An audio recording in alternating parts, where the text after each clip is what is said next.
Ya, bismillahirrahmanirrahim. Assalamualaikum warahmatullahi wabarakatuh. Salam sejahtera bagi kita semua. Perkenalkan, nama saya Arda Nofrizal Haq, mahasiswa Administrasi Publik, angkatan 2019 dari Universitas Pasundan. Kali ini saya akan menjelaskan mengenai, memaparkan materi tentang konsep dinamik sistem, sebagai salah satu, capaian tugas yang diberikan di mata kuliah konsep dinamik sistem. Kita mulai ke pembahasan yang pertama mengenai pengertian. Nah, ini pengertian sistem dinamik, dan di sini pengertiannya itu, sistem dinamik adalah permodelan dan simulasi komputer untuk mempelajari dan mengelola sistem umpan balik yang rumit atau kompleks, feedback sistematis, seperti bisnis, sistem lingkungan, sistem sosial, dan sebagainya. Suatu metode permodelan yang dikembangkan oleh J. Forrester pada tahun 1950-an dan dikembangkan oleh Massachusetts, Institute of Technology Amerika. Nah, di sini saya akan menjelaskan mengenai model dan pendekatan sistem dinamik ya. Dalam metodologi sistem dinamik, yang dimodelkan adalah struktur informasi sistem yang ada di dalamnya. Terdapat aktor-aktor, sumber-sumber informasi, dan jaringan aliran informasi yang menghubungkan keduanya. Pendekatan ini dimulai dengan mendefinisikan masalah secara dinamik, mulai melalui pemetaan dan tahap permodelan, hingga langkah-langkah untuk membangun kepercayaan terhadap model dan implikasi kebijakannya. Nah, ini ada prinsip utama dari sistem dinamik.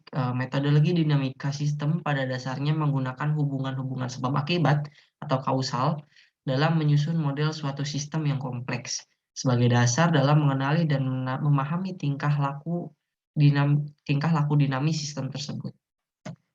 Nah, ini ada, beberapa prinsip-prinsip membuat model dinamik sistem. Ada 6 prinsip. Yang pertama, keadaan yang diinginkan dan keadaan yang terjadi harus secara eksplisit dinyatakan dan dibedakan di dalam model. Nah, yang kedua, adanya struktur stok dan aliran dalam kehidupan nyata harus dapat direpresentasikan di dalam model. Nah, yang ketiga, aliran-aliran secara konseptual berlainan cirinya harus secara tegas dibedakan di dalam menanganinya. Nah, yang keempat, hanya informasi yang benar-benar tersedia bagi aktor-aktor di dalam sistem yang, harus digunakan dalam permodelan keputusan-keputusannya. Yang kelima, struktur kaidah pembuatan, keputusan di dalam model haruslah sesuai atau cocok dengan praktek-praktek manajerial. Dan yang terakhir, nomor 6, model haruslah robust dalam kondisi-kondisi ekstrim. Nah, ini saya akan menampilkan, visualisasi model sistem dinamik, sistem dinamik. Ini saya, menampilkan, tugas saya, model causal loop dalam proses pelayanan iktp gitu ya, efektivitas, pelayanan KTP gitu. Nah, yang pertama bisa dilihat di sebelah kanan, loop sebelah kanan, efektivitas pembuatan KTP mempengaruhi perbaikan alur pelayanan. Nah, perbaikan alur pelayanan ini mempengaruhi terhadap menambah jumlah loket pembayaran. Nah, menambah jumlah loket pembayaran dipengaruhi juga oleh mempengaruhi mengurangi antrian dan sampai ke, mengefektifkan pembuatan KTP gitu.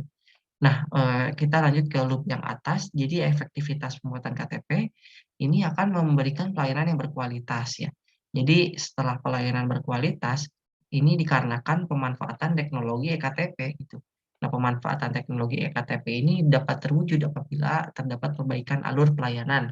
Nah, setelah terciptanya perbaikan alur pelayanan, maka akan terciptalah efektivitas pembuatan ektp. Nah, kita lanjut ke loop yang sebelah kiri. Nah, efektivitas pembuatan KTP akan terwujud apabila, diadakannya penertiban, oknum pungli ya. Nah, selanjutnya setelah penerbitan, oknum pungli telah dilaksanakan, kita harus melaksanakan pelatihan atau training pegawai gitu, pegawai dalam, pelayanan KTP. Nah, tahap selanjutnya pelayanan atau training, pegawai akan memberikan dampak, yaitu pelayanan yang berkualitas gitu. Nah, dari pelayanan yang berkualitas inilah yang akan memberikan efektivitas pembuatan KTP. Nah, di sini terdapat irisan dari, sebelah kiri, terdapat irisan di sebelah kiri bahwa menyebutkan bahwa efektivitas pembuatan KTP akan, memberikan pelayanan berkualitas. Pun pelayanan berkualitas tentunya akan memberikan efektivitas pembuatan ektp. Nah, terus, ke irisan yang sebelah kanan, ada, disebutkan bahwa efektivitas pembuatan KTP dapat terwujud bila adanya perbaikan alur pelayanan.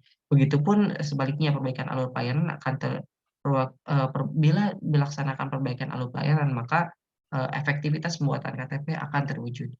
Nah mungkin, demikian yang bisa saya jelaskan mengenai konsep dynamic system berikut contohnya, pengertian, prinsip, dan juga, visualisasi.